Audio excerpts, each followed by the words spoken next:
This week on Inside Albany, begging for dollars. Nonprofit agencies wither away as the legislature is slow to dole out meager subsidies. Hope out, Farrell in. Democrats change party leadership after divisive primary results in the loss of the New York City mayor's race. Budget release soon? Governor Pataki may reveal his fiscal plan a month early. This program is brought to you by the Friends of Inside Albany. The workforce, the 265,000 members of CSEA, New York's leading union, united on and off the job to get essential work done right. Today, Verizon is pleased to bring millions of New Yorkers closer to state government by underwriting this broadcast of Inside Albany. The New York State Health Insurance Program, offering New York State public employers and employees the Empire Plan, something to hold on to. The Senate bill is before the House. Without objection, the Senate bill is advanced. Read the last section. 3777, Ms. Conley. Motion to report. Any questions? Hear ye, hear ye, hear ye. All persons having any business before this court of appeals. Enough time for the political bosses to meet in the smoke-filled rooms to pick the candidates. The statement is very simple. It's a shame that the leaders did not come to an agreement.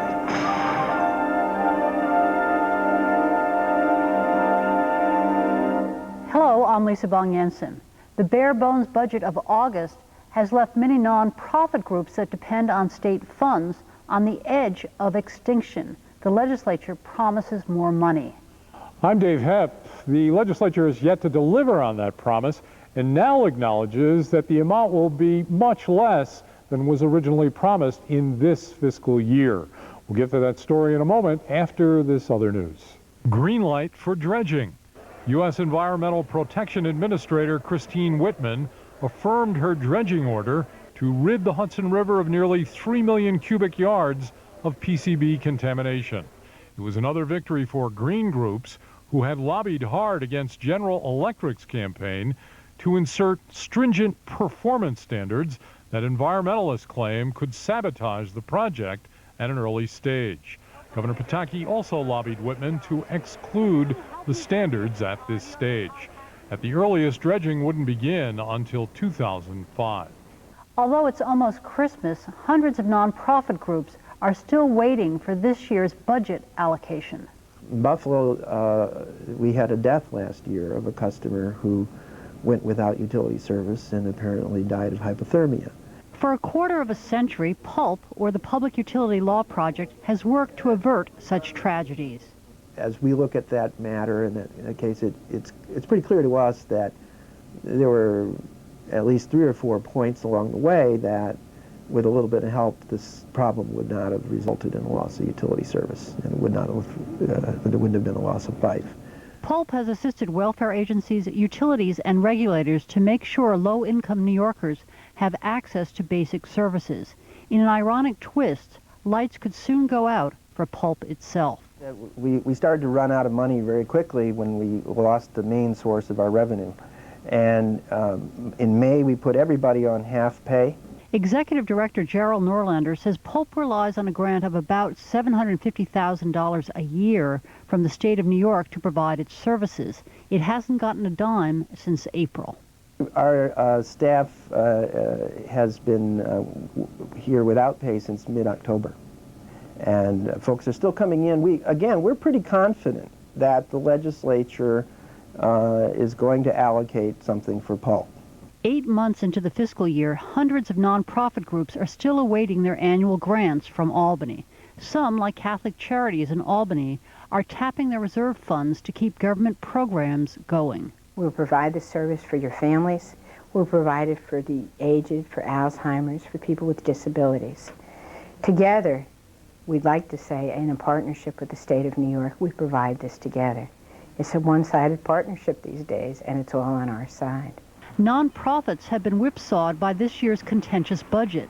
When the legislature finally passed a budget in August, it deliberately deleted certain programs, promising to restore them with a supplemental budget.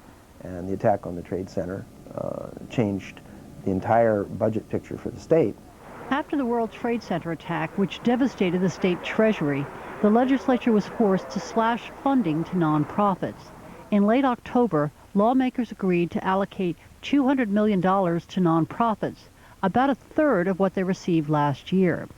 But the budget bill didn't say which groups would get how much. We're now waiting for that funding to be allocated, and if we don't have that funding, we'll be out of business. Norlander of Pulp and Sister Maureen Joyce of Catholic Charities are frustrated in their attempts to lobby legislators for money.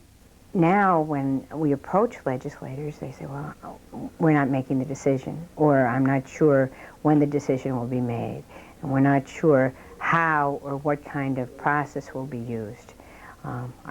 We ask if there are forms to be filled out. Is there a proposal? Is there a coalition of legislators we can talk to? So we don't get a response. Governor George Pataki says the funding decisions ultimately will be made by Senate Republican leader Joseph Bruno and Assembly Democrat Speaker Sheldon Silver. That the not-for-profits should have been taken care of in the budget. The baseline budget didn't do that. I think it was a disservice, and I don't think it was an intelligent move, and I doubt very much if the legislature will ever try to do it again. Bruno says the legislature is facing difficult choices. You know, there are thousands of groups across the state who have petitions in, who are requesting money. The Senate and the Assembly each has $100 million to allocate. Individual legislators are compiling their priority list, Bruno says. How are you making those choices? We're trying to make those choices based on need in the communities, service to the public, the greatest service to the public in a particular area. Unless money is forthcoming by December 31st, Catholic Charities will shut 2 programs, costing a total of $156,000 a year. My program is a permanency planning program. It allows parents to make a permanent plan for their child after their death. All of these parents are living with the chronic, life-threatening illness of AIDS, and so they are making plans for their minor children in the event that they die before their child reaches the age of majority. If the Albany-based program is terminated, children are likely to end up in foster care when their parents die, a costly alternative. There's an average cost of $60,000 per year per child, as opposed to the cost of our entire program for an average of 70 children a year at $110,000. In addition, there are human costs of foster care. Our children are removed from their known environment, sometimes their school system, sometimes placed separate of their siblings, so they've not only lost their parent, but they've lost all their known supports. Another program threatened with extinction helps families deal with the stress of caring for relatives with Alzheimer's and other illnesses in the Capital District. You just hear the stories, they're heart-wrenching. They're just exhausted. They're exhausted physically with the work they have to do for their caregiving.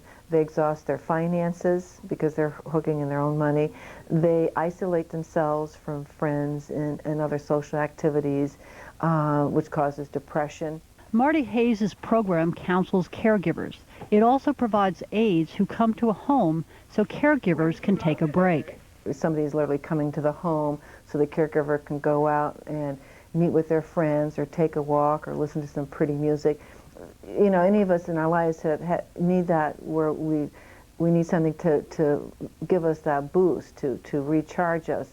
By relieving caregivers, the respite program makes it possible for them to keep family members at home rather than placing them in expensive nursing homes, according to Hayes.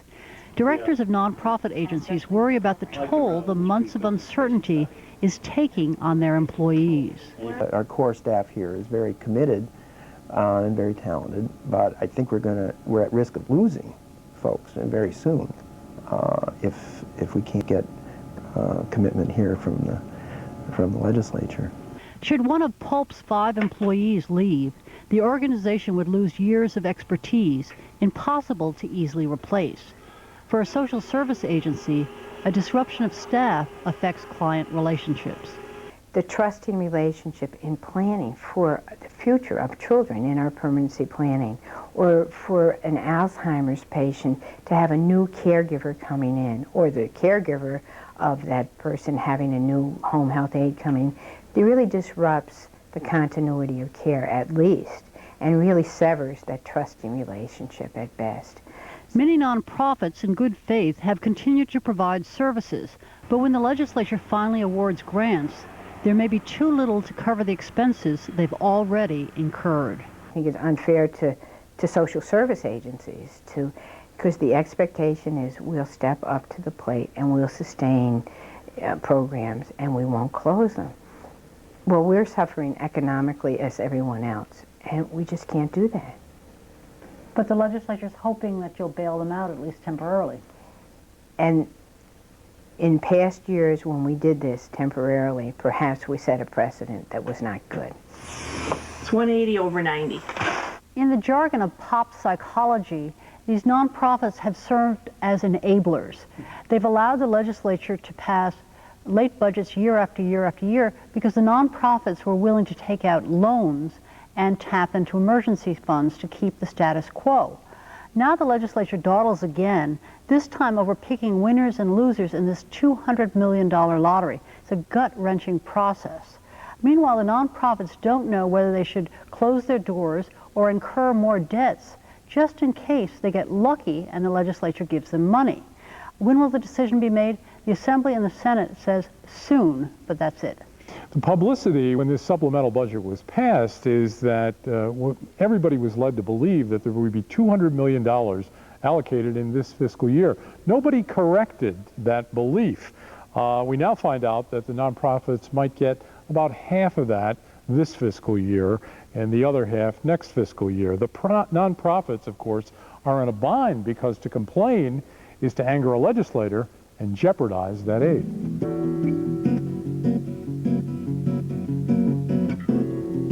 It's a pleasure to be here, and it's nice to look at a room like this. When I look around and see the diversity that we have in our party, it makes me proud that I will be the leader. If none of the above doesn't do better than I do, I will be the leader of this party. New York's Democratic Party changed leaders this week in the wake of a divisive New York City primary that challenged its claims of unity amid diversity. Manhattan Assemblyman and party leader Herman Denny Farrell took over a difficult job from Judith Hope, party chair since 1995. Hope's expected departure was accelerated after Democrats, who hold an overwhelming 5-to-1 enrollment edge in New York City, lost the mayor's race to Republican Michael Bloomberg. A bitter primary runoff with racial and ethnic overtones between victor Mark Green and loser Fernando Ferrer alienated Ferrer's supporters, who included Reverend Al Sharpton and many Hispanic voters. They sat out the general election. Judith Hope put the debacle front and center in her farewell speech. It has to be said that, like you, I feel terrible disappointment over the loss of the New York City mayor's race. Not just because we expected to win, but because we ought to have won. We had the best candidates. We had the best ideas. We had a huge enrollment advantage. We had everything going for us. But if there's one thing that we Democrats ought to have learned by now, it is this. In politics, the unthinkable is always a possibility. And George Pataki better be thinking about that, too. After Mark Green's defeat, Hope had suggested that one of the Democrats running for governor, Comptroller Carl McCall or former HUD Secretary Andrew Cuomo, drop out. I asked her why she had advanced the idea that nobody liked. 3.5 hours sleep election night, casual comment to a reporter the next day. You know, obviously, county chairs, state chairs always look for an easier way to get a job done, but we're Democrats. We don't like to do things the easy way. We like to do things the harder way. We're the most inclusive party in the history of the world. We're the most diverse party in the history of the world. It is at once our strength, but it's also a challenge, and we recognize that. Democrats turned to Farrell under the urging of Assembly Speaker Sheldon Silver. He had seen Farrell's performance as chairman of the Powerful Ways and Means Committee in Albany, where Farrell used his street smarts, charm, and nearly 30 years of political savvy to build bridges between the very diverse group of upstate and downstate Democrats. One of Farrell's challenges is that Governor Pataki has been working hard to peel away Hispanic and black voters from the Democrats. Hope professed confidence. the minority vote is a Democratic vote because we are the most inclusive party in the history of the world. We just elected the first Asian American to the City Council in New York City. We just elected Bea Gonzalez, the first Latina, to head up the Syracuse Common Council. These people are finding opportunity in the Democratic Party, not the Republican Party, and they know it, and they'll stay with us. Conspicuous by his absence at the public meeting was Bronx Democratic leader Roberto Ramirez, who was angered by Mark Green ads that asked if voters could take a chance on Fernando Ferrer as mayor. Ramirez was said to have attended the earlier private executive session. One of Farrell's supporters, Manhattan Party leader Maria Luna, seemed to speak to the hurt feelings from the primary fight. And as friend of Denny, we have fights like you have no idea. Because that's so good about friendships. You can argue, you can be disagreeable, but there is a point that you come together and understand and respect each other. And this is one of the great things that Denny does. Farrell began by reminding the Democrats not to turn on each other. You look around at all the candidates we have, Andrew Cuomo, room in the back. Everybody in the back left corner are running for lieutenant governor, I think. But you look, I joke, but they are highly qualified, hard-working Democratic folks who the people know we have a good team out there. That may lead to primaries, and if we do it right, it doesn't matter, as long as the enemy is always known as the Republicans. And when you look around this room, we are the ultimate. It's a joke that we end up having ethnic battles within our party. When you look at our party, the Republicans can't do that because they can't find an ethnic to fight with. We have to make sure that we don't turn our divisiveness against ourselves.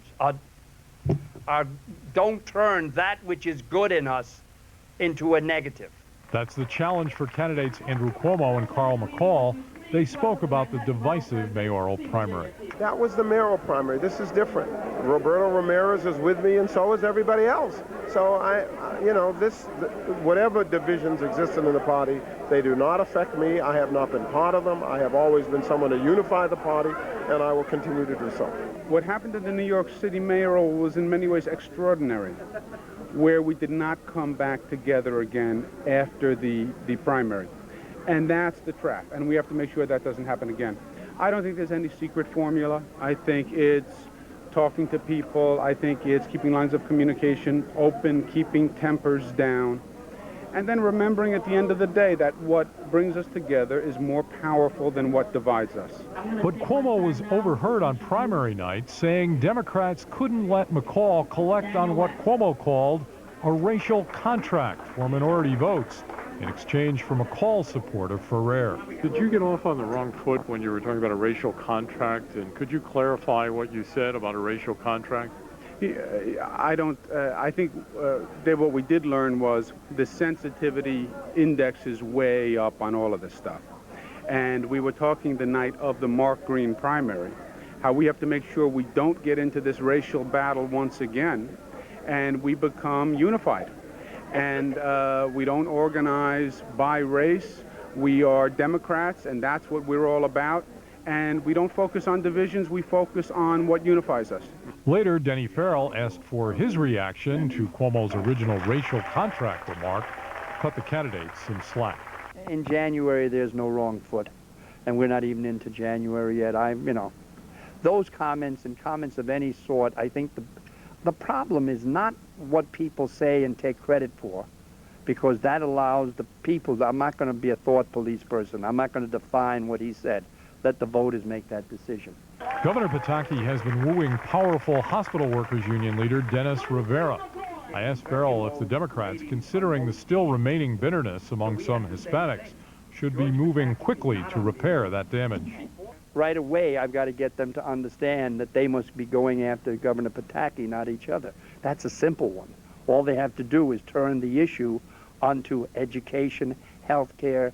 Dennis Rivera they may be going after Dennis Rivera, but Dennis Rivera cares about who gets health care in this state, and he knows that the people who have been doing it for them has been the Democrats. So Denny Farrell's a pro facing a very difficult primary between Cuomo and McCall. You know, he diffuses some of the racial and ethnic tension simply because he is black, he's steeped in New York City ethnic politics, and he has friendly relations with Puerto Rican and Hispanic leaders. It puts him in a better position, I think, than Judith Hope, whose base is on the east end of Long Island. The Democrats' mantra, stay on the issues, stay away from personalities and insults, and we win, is easier said than done because there's a lot of pressure in the heat of a campaign. For example, Reverend Al Sharpton is a mischief maker who plays the press like a drum. Fernando Ferrer found out in his campaign that sometimes Sharpton's endorsement can be booby-trapped. And Cuomo and McCall have to ask themselves whether to win his endorsement is worth the agita. Well, let's remember, ethnic politics were not the only factor in the New York City mayor's race. The candidate, Mark Green, came across as an arrogant know-it-all. Add to that the September 11th tragedy, Giuliani's endorsement of Bloomberg, and Bloomberg's $69 million war chest. Denny Farrell will continue to serve as Assembly Ways and Means chairman. Every budget bill goes through that committee. So far, the Republicans have avoided talking about whether this is a possible conflict of interest. But you can imagine they're ready to pounce as soon as they believe he's using the floor of the Assembly chamber as a Democratic clubhouse. When I asked a number of people, well, do you think the dual roles of Farrell will further politicize the budget process? The answer I got from everyone is, how could it possibly be more political?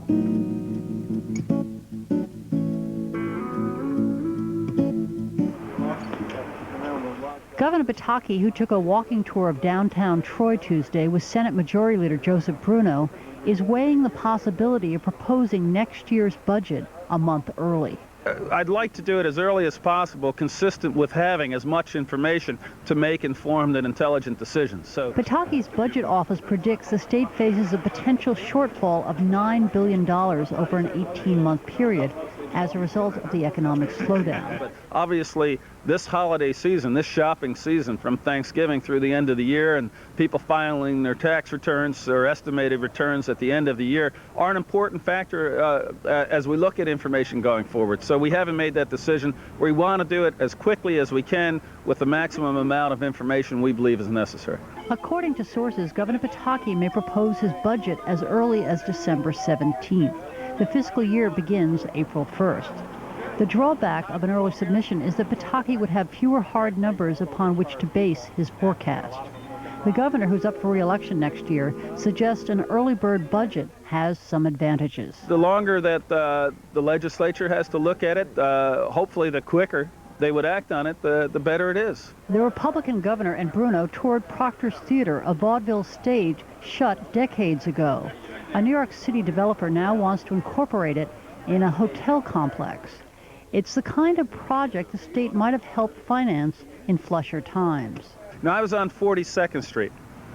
I guess it was maybe 6 years ago, and went to the New Amsterdam Theater, which was in infinitely worse condition than Proctor's, far worse. If you go there today, you'll see The Lion King and people from around the country and around the world waiting in line to see the magnificence of that old theater. We can bring people again to downtown Troy, and we have to continue to work to try to do that. So, Senator Pataki, the former mayor of Peekskill, declined to offer assurances to local government officials who fear their revenue sharing will be cut to balance the state budget. Neither he nor Bruno would speculate about possible tax increases. I have a philosophical objection against any tax, period. But taxes are a fact of life. Taxes are a necessity. Meanwhile, Pataki continues to come under fire from congressional Democrats for not fighting harder to get $20 billion in federal aid to rebuild New York City. His $54 billion request, which includes a high-speed rail line to Schenectady, was criticized for overreaching. You know, one of the things that Washington should be doing is a national program to stimulate our economy. And they're looking at ridiculous things like tax breaks for buffalo herders. They should be looking at things like high-speed rail across America.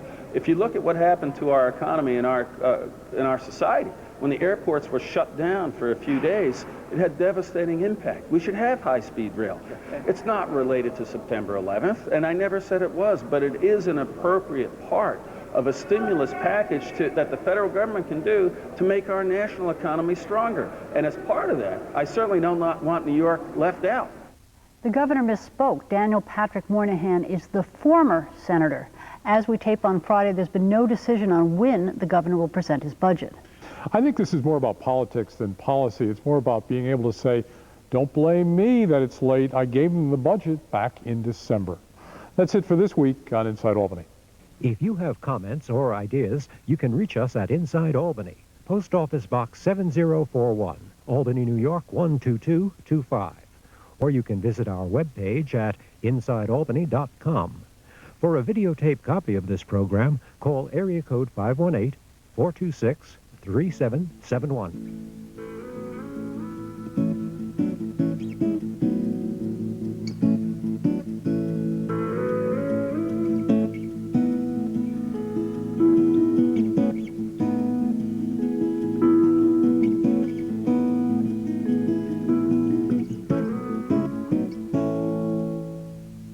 This program is brought to you by the Friends of Inside Albany.